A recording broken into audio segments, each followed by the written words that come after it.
My name is Nora, and for as long as I can remember, I knew I was never the chosen child. I was born in Springfield, a small town in Missouri. I have a twin sister named Lily, and if I was the shadow, she was the spotlight. Even on the day we were born, my mom would proudly laugh and say, "Lily cried first, so I knew she was the stronger one." That seemingly harmless sentence turned out to foreshadow a childhood drowned in coldness and neglect.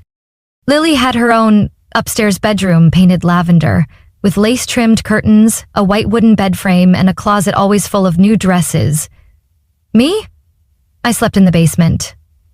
Every time I walked down the creaky wooden stairs, the hinges groaned like a reminder. This wasn't a place for a child, it was a storage space made livable. Damp walls, low ceiling, the smell of dust and cold air. That's where I grew up. There wasn't a single family photo where I stood in the center. On our 10th birthday, my parents threw a backyard party full of balloons and cake for Lily. I stood by the fence with a paper plate, eating the smallest slice of cake, and heard someone ask my mom, "What about that other girl?" My mom just laughed. "Oh, that's Nora. She's quiet, not into all this noise." No one ever asked what I liked. At school, I studied hard and always ranked near the top. The first time I got a district math award, I rushed home and held it out to my dad. He glanced at it and nodded, "Yeah, okay, but you should learn more from Lily. She's outgoing and bubbly. That's the kind of personality people want." I gripped the certificate so hard the edge tore. Lily joined cheerleading, theater, and photography club. My parents attended every performance, always sitting in the front row. Me, if I participated at all, it was usually cleaning up after a club event. No one remembered to invite my parents. Lily got new clothes every holiday. A winter ball gown, sweaters for Thanksgiving, Nike sneakers for each new school year. I wore old t-shirts from a cousin in Nebraska, 2 sizes too big, with a stretched-out collar and logos from a team I'd never heard of. Once I asked Mom why I couldn't get new jeans, and she flatly said, "You don't need them. It's not like you go out much." Lily was the little princess of the house. Me? I once overheard Mom say I was the extra part we didn't plan for. I was 9, hiding behind the living room door, gripping the frame so tight my fingertips turned white. I didn't cry. I was used to it by then. Every evening, I ate quickly, washed the dishes, and headed to the basement as soon as I could. Not because I didn't want to be around my family, but because every time I was there, it felt like I was sitting at a table I was never invited to. I once asked Mom quietly, "Did I do something wrong?" She didn't look at me and just replied, "Don't ask questions that make people uncomfortable, Nora." I understood. In this house, my very existence was an inconvenience, so I learned not to bother anyone, even when my heart screamed to be loved. I turned 16 on a gray September morning, when the first autumn winds crept through the cracks in the basement. I wasn't expecting anything, no cake, no greetings, but I didn't know that would be the day I was pushed out of the home I had lived in for 16 years. I was folding my blanket after waking up when I heard hurried footsteps upstairs, then Mom's voice calling out, "Nora, come up here." Her tone sounded cheerful, strange. I climbed the stairs just in time to see Lily holding her stomach, spinning around the dining table, shouting, "A baby! It's really a baby!" My parents stood beside her, glowing like they'd won the lottery. I stood at the doorway, confused, until my mom turned to me and nodded. "She's pregnant. We're going to be grandparents." I didn't know how to react. I glanced at Lily, my twin sister, only 16, now about to become a mother. Then, 3 weeks later, it happened. That night, I came home from my shift at the convenience store, still holding a cup of instant noodles, and saw Mom sitting in the living room, looking unusually serious. She patted the seat beside her. "Nora," she began, "we've talked it over. With Lily's situation, we need to make room for the baby."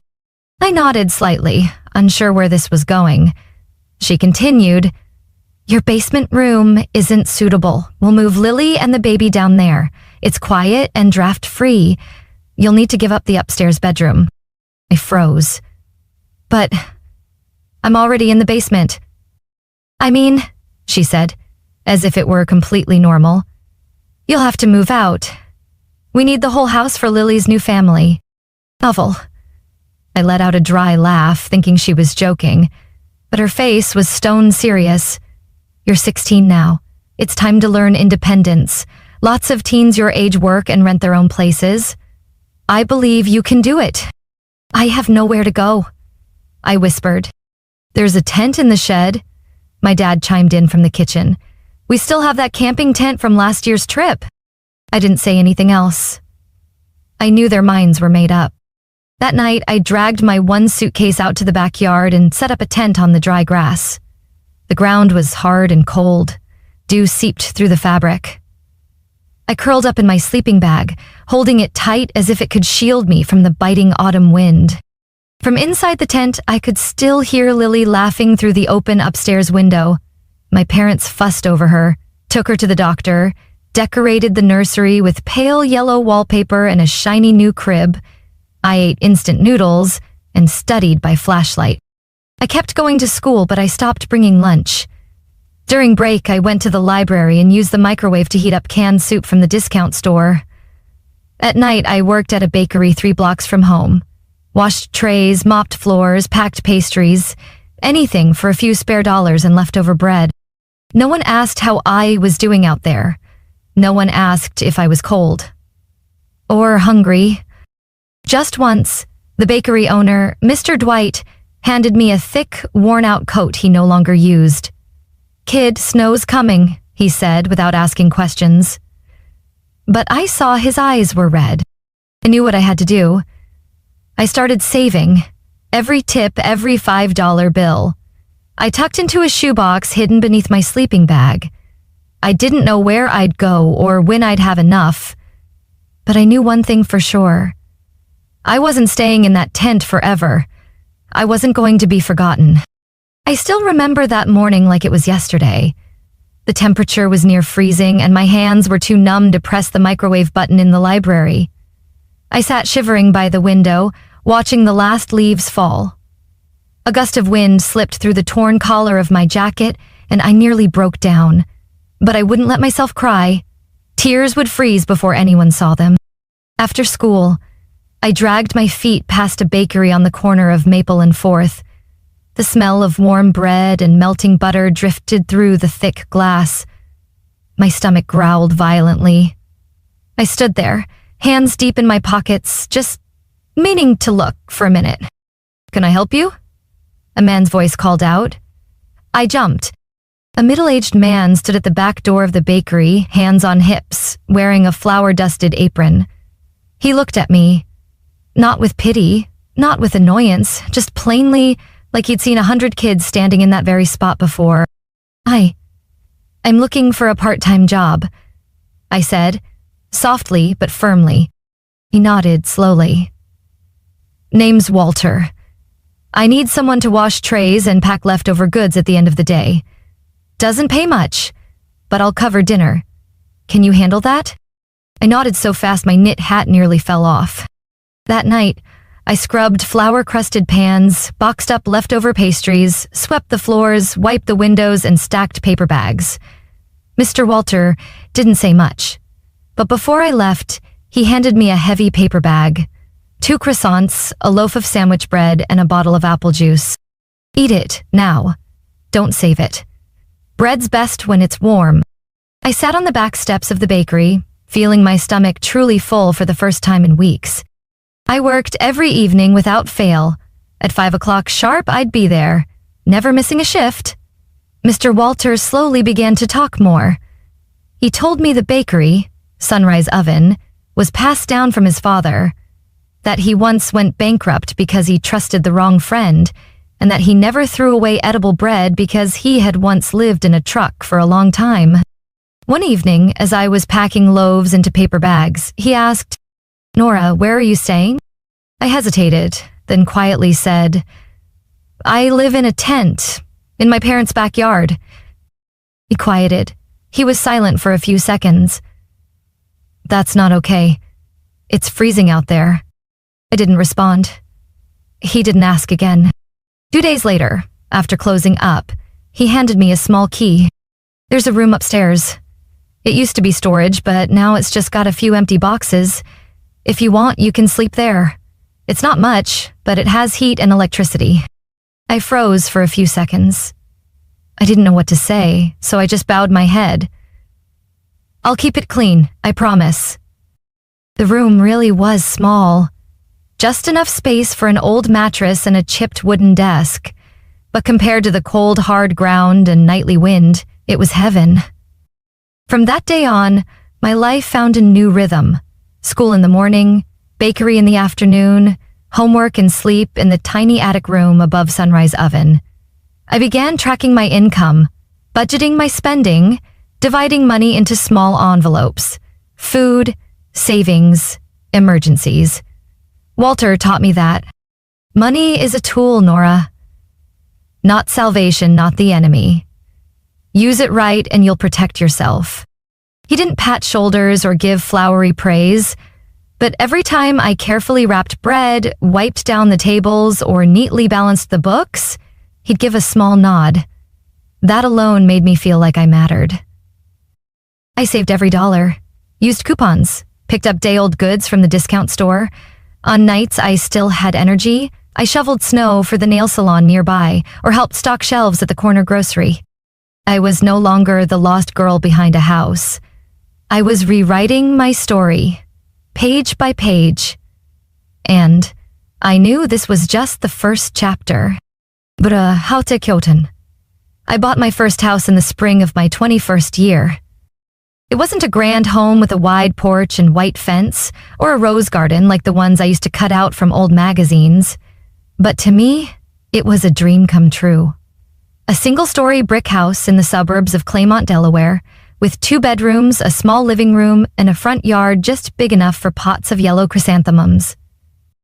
I remember exactly how it felt to hold the keys for the first time. My hand trembled as I slid the key into the lock. The door creaked open, releasing the scent of old wood and sun-drenched dust. I stepped inside, overwhelmed by the strange blend of freedom and fear. No more pounding on the door from my mother, no more cold stares from my father, or Lily's laughter echoing from across the hallway. Just me, and this quiet space. Everything I had now was the result of years of tireless work. After high school, I took online classes at night while working at the bakery during the day and helping at a local bookstore on weekends. Walter, my quiet mentor, watched over every step. When I told him the bank approved my mortgage, he just smiled and handed me a box of pastries with a handwritten note. The only time I'll support someone leaving Sunrise Oven? The house I bought wasn't new or fancy by anyone else's standards. The walls still had floral wallpaper from the 1980s, and the carpet was a dull gray. But I loved every scratch on the window pane, every chipped brick on the front step. Each flaw reminded me, I made it here on my own. I started with an old mattress, a secondhand wooden table I found online, and a budget set of pots from the supermarket. Every item I brought home made me proud. I didn't need much. Just enough to live and know that, for the first time in my life, no one could take this away from me. I still worked at Sunrise Oven every morning and spent my evenings fixing up the house, repairing leaking pipes, repainting walls, building bookshelves. I learned from tutorials and sometimes got help from neighbors, like Martha, an elderly woman who brought over baked goods and stories from her youth, or Theo, a college student living with his stepmom who sometimes helped me move heavy furniture. But I never invited anyone inside. The house was sacred, proof of everything I had endured and overcome. One late May evening, as I sat on the front step, sipping iced tea and watching the sunset, I got a call from an unknown number. I hesitated for a moment, then answered. The voice on the other end made my heart skip. Nora? It's Mom. I said nothing. We heard you bought a house, she continued, voice light as a breeze. We should see each other. What do you think? Me, your father, and Lily. We're all so happy for you." I heard Lily's laugh in the background, as cheerful as ever, but it no longer made my chest tighten. "I'm busy," I replied shortly. "I just want you to know, no matter what, you're still part of the family." Family? That word almost made me laugh. I hung up without another word. Sitting there in the golden light of the porch, I realized something. I was no longer the trembling girl in a tent, staring through a window at someone else's dinner. I had my own kitchen, my own bed, and, most importantly, my own voice. I was mowing the lawn on a Saturday afternoon when I heard brakes screech outside the gate. I looked up and saw a familiar silver SUV parked at the curb. For a second, my chest tightened. My father stepped out first, more gray-haired than I remembered, but his eyes still cold and proud. Behind him came my mother, holding a canvas bag, wearing a smile I'd never seen directed at me. Then Sarah. She wore a tight shirt, carrying her youngest, trailed by 2 other kids, racing across my lawn. A strange man, probably Sarah's husband, got out last, surveying the house like he was sizing up an investment. I turned off the mower, wiped my hands on my jeans, and watched them walk up. "Laura," my mother chirped. "We dropped by out of the blue. Hope you don't mind." I didn't respond. I looked at her, then at my father. "We heard you have your own place now," Dad said, arms crossed. "We're all proud. Our little girl's grown up." "What do you mean?" I asked calmly. "Lily's having a hard time," my mother said quickly. "Her place is too small and she's pregnant with her 4th. We lost our retirement checks and can't afford the old apartment. So we thought, maybe it's time the family came together, lived under one roof, supported each other like a real family."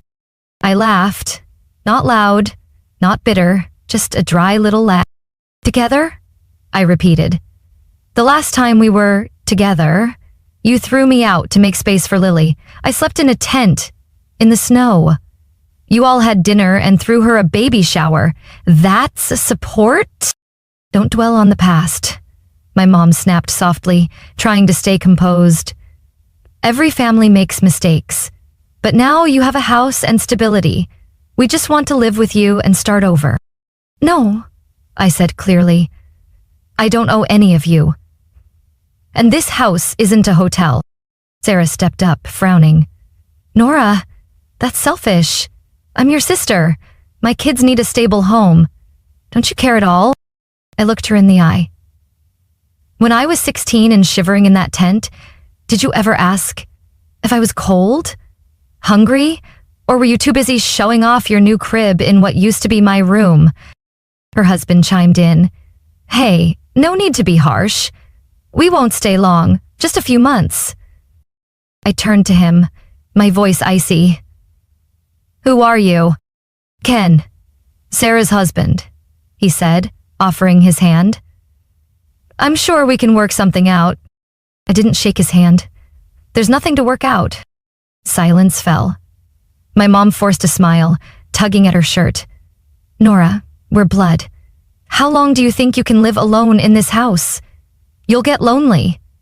And when you do, family is all you'll have left." I looked at her, and the memories crashed down.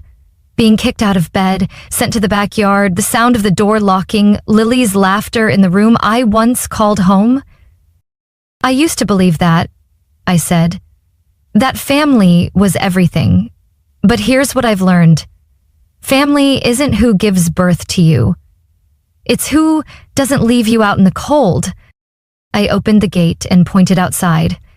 "Get off my property. From now on, this is the boundary." Sarah flushed. My mom froze. My father stepped back, like he couldn't believe I dared say it. "You'll regret this, Nora," my mother hissed. "You can't deny your blood forever." "Blood doesn't grant you access to my home," I replied, and slammed the gate shut. I stood still for a long moment, listening as the engine started and faded into the distance. My heart pounded. My hands still shook, but I felt light. 2 weeks after I forced them off my property, a thick envelope arrived at my address. It was a letter from the law office representing my parents. They had officially filed a lawsuit demanding a shared ownership of the house I lived in. Their reasoning? The family property was purchased with shared funds and contributions from multiple members. I read the letter over and over, each word cutting like a dull blade. This house? It came from baking at dawn before the sun rose. From every dollar I saved, scrubbing floors, hauling flour, shoveling snow, mowing lawns. From nights spent shivering in the bakery attic, hugging an online textbook and dreaming of a real home. And now, they dared to say it belonged to the family? I didn't freeze or cry like I used to. I grabbed my phone and called a law office Walter once recommended, people who had helped him with a contract dispute. The attorney was a sharp, no-nonsense black woman in her 40s named Denise Warner. After reviewing the file, she frowned. They won't go down easy. But if you have proof you independently paid for the house, we can flip this case. I nodded. I've kept everything. Pay stubs, transfer receipts, savings logs, even the bank's loan approval email. Denise leaned back, her eyes lighting up. Good, but one more thing? I want to check your grandfather's estate. If he's the only one who ever truly cared about you, there's a chance he left something in your name. I stayed quiet for a moment, then whispered, No one's ever told me anything about that. Denise shrugged. Then we'll find out. 3 weeks later, she called me into her office and placed a thick file on the desk. Sit tight, she said, completely serious. According to the legal documents, my grandfather had left me a savings account of over $60,000, clearly stated in his will to be transferred only when I turned 18. However, within a year of his passing, all of it had been withdrawn. The authorized signature, my mother, Margaret. I reviewed the bank records, Denise continued. The entire amount was moved into a joint account under your parents' names, then gradually used to pay off their mortgage debt, fund Sarah's wedding, and support Ken's startup, your sister's husband. I went numb. Oh, I whispered. They let me sleep in a tent? While spending the money my grandfather left for me. Denise nodded slowly. They embezzled your inheritance. And here's the important part. Your grandfather explicitly wrote in his will that Nora should not be financially dependent on her parents if they failed to legally care for her. He saw this coming. The feeling wasn't rage. It was something colder. Emptiness.